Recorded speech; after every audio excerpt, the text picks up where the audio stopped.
ating panalong menu ay Korean-style tofu stew. Yes, Korean. Of course, para lumasa lalo, mayroon tayong tinatawag na bacon.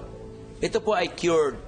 Ang cured, ibig sabihin, kung magano naka-brine for about, yes, kababad na siya. Ay! Hindi ka nagsasabi! Nakaganti ako. Kasi ginugulat niya kung minsan nakala niya. So ito ang parang oil natin, Chef? Yes, that's right. Bacon fat. Oo. Sarap. Diba?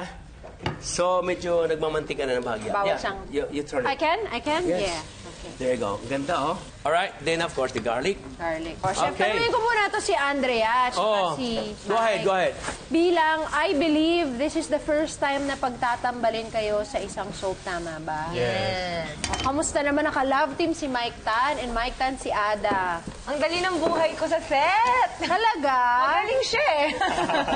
So, Yun. dalang-dala ka na sa eksena. Yes, in touch. Ay, tatanungin ko lang, ano ba ang aabangan namin sa The Millionaire's Wives? Abangan nila kung paano ba talaga mag-alaga yung isang ina sa anak nila.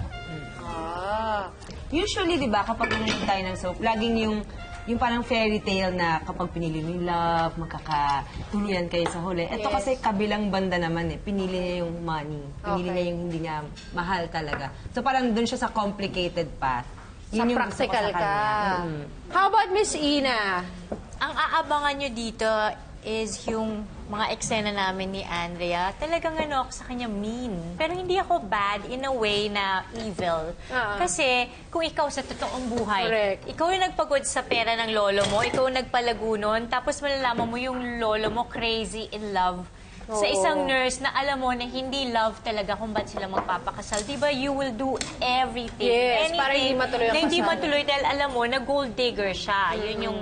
So yun yung doon ako nanggagaling. Pero syempre, I don't know her. Hindi ko alam si Luisa. Yun yung character niya. Kung anong intention niya talaga. Oo nga. Ako rin eh. Hindi ko rin alam. Ano kaya talaga? Oh, Chef, Alright. balikan natin itong ating tofu stew. Ano na nangyari? So, ito yung kanina, of course, yung ating bacon, Bacon, di ba? And then garlic, garlic, onion. sibuyas. And then after sibuyas, inilagay Chicken natin stock. yung chicken stock.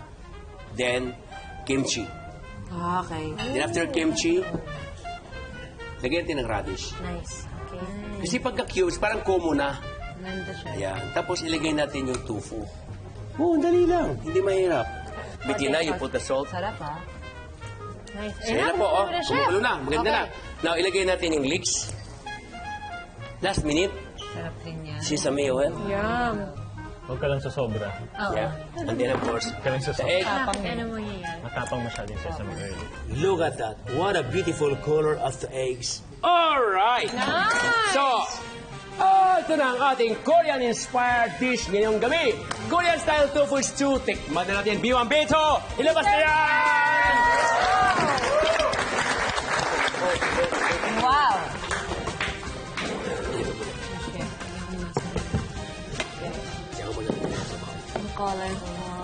Sinong kakain ng itlog? Isa lang. ha? Hatiin mo nga, lang. no? I-break yan. ha? Yes. Naaamoy ko na. Thank you.